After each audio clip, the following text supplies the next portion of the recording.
Salam channel Injili. Kembali bersama kami pada kesempatan ini. Saya yang bernama Supriyan Sujai. Saya membahas bagaimana Yesus puasa 40 hari.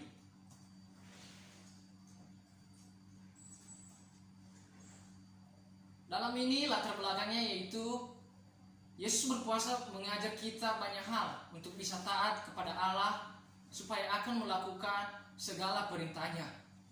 Untuk pembahasan mengenai berpuasa ini, terlebih dahulu akan mengajukan definisi berpuasa, yaitu apa sih yang sebenarnya yang berpuasa, apa yang dimaksud dengan puasa. Nah, dalam hal ini berpuasa yang dimaksud adalah berpatung terhadap makanan demi mencapai tujuan rohani tertentu. Dalam perjanjian lama kita melihat beberapa contoh berpuasa yang dilakukan oleh umat Tuhan. Di antaranya itu termasuk Daud dalam kitab Mazmur, Ezra, dan rombongan orang Yahudi yang melakukan perjalanan kembali dari Babel, yaitu bagaimana mereka bisa tempat pembuangan mereka, Raja Yosafat dan juga seluruh rakyatnya di negeri Yehuda. Demikian juga warga Yahudi yang beriman yang diwajibkan untuk berpuasa pada hari raya pendamaian.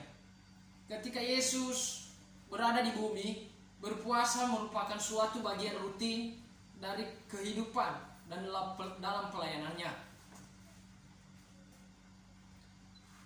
Tujuan yang menjadi tujuannya dalam puasa ini yaitu untuk menguji bagaimana ketaatan kita terhadap Tuhan dan bagaimana kita mengendalikan semua yang menjadi kedagingan kita agar kita tidak jatuh ke jalan yang salah.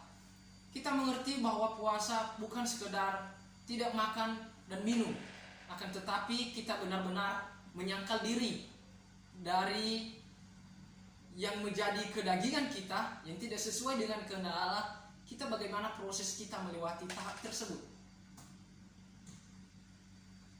Bagiannya itu bagaimana pengertian puasa. Nah, tadi dari latar belakang kita mengatakan bahwa puasa adalah bukan hanya sekedar makan dan minum. Nah, dalam pengertian ini Alkitab mengatakan bahwa tidak makan dan tidak minum selama waktu tertentu, waktu yang telah diprediksikan dengan sesuai keinginan sendiri. Itu yang namanya yang dikatakan dengan puasa. Puasa juga selalu bagaimana yang normal dari hubungan kita dengan Tuhan untuk menjalin hubungan yang baik, untuk memberi segala pergumulan kita di hadapan Tuhan dan dengan kesungguhan hati kita.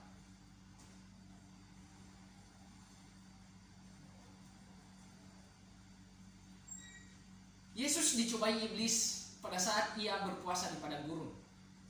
Ada 3 yang perlu kita teladani dan yang perlu Yesus lakukan pada saat itu pada iblis menguji dan mencobai dia. Yang pertama itu tujukan kepada tubuh. Dia menunjukkan kepada tubuh. Artinya, perintahkanlah batu-batu itu menjadi roti. Berarti dia menguji kedagingan. Dia menguji bagaimana ketahanan Yesus untuk bisa enggak makan dan enggak bisa minum. Yang kedua, pencobaan yang kedua, tujukan kepada nyawa. Jatuhkanlah dirimu ke bawah jika engkau anak Allah. Artinya, perbuatlah dengan kehendakmu sendiri. Pada waktu itu, Yesus dibawa ke bait Allah yang tinggi. Terus iblis menguji bagaimana seharusnya iman Yesus di situ. Wahai iblis mengatakan, jatuhkanlah engkau jika engkau anak Allah. Tetapi Yesus mengambil hikmat bahwa dia tidak tergoda dengan hal tersebut. Pencobaan yang ketiga itu ditujukan langsung kepada roh, menyembah aku. Nah, di situ kita lihat bahwa iblis menggoda Yesus bahwa saya serahkan seluruhnya kerajaan dunia samamu jika engkau tunduk dan menyembah aku. Tapi apa kata Yesus? Ada tertulis, hanya kepada dia sajalah yang engkau menyembah. Yesus tidak menurutkan semuanya itu. Yesus benar-benar mengetahui dan melakukan kehendak Bapa. Yang menjadi kesimpulannya dalam hal ini yaitu dalam banyak hal yang telah saya bahas di atas mengenai hal berpuasa, saya akan menarik kesimpulan yaitu 1, makna puasa adalah untuk melatih bagaimana ketaatan kita kepada Tuhan, bagaimana menguji proses iman kita yang semakin kuat di dalam keteguhan iman kita.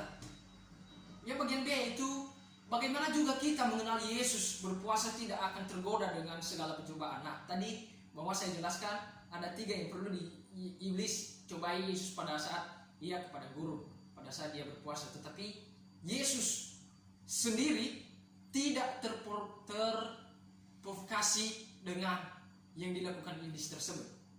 Yang ketiga, puasa juga mengajak kita bagaimana cara mengendalikan diri untuk menjauhkan kita yang tidak sesuai dengan kehendak Allah. Nah, sebenarnya puasa ini yaitu bagaimana kita menyangkal diri kita, bagaimana kita menuruti segala yang dikehendaki Bapa. Baik, dalam pembahasan mengenai puasa ini demikian saja. Saya ucapkan terima kasih. Salam Injili.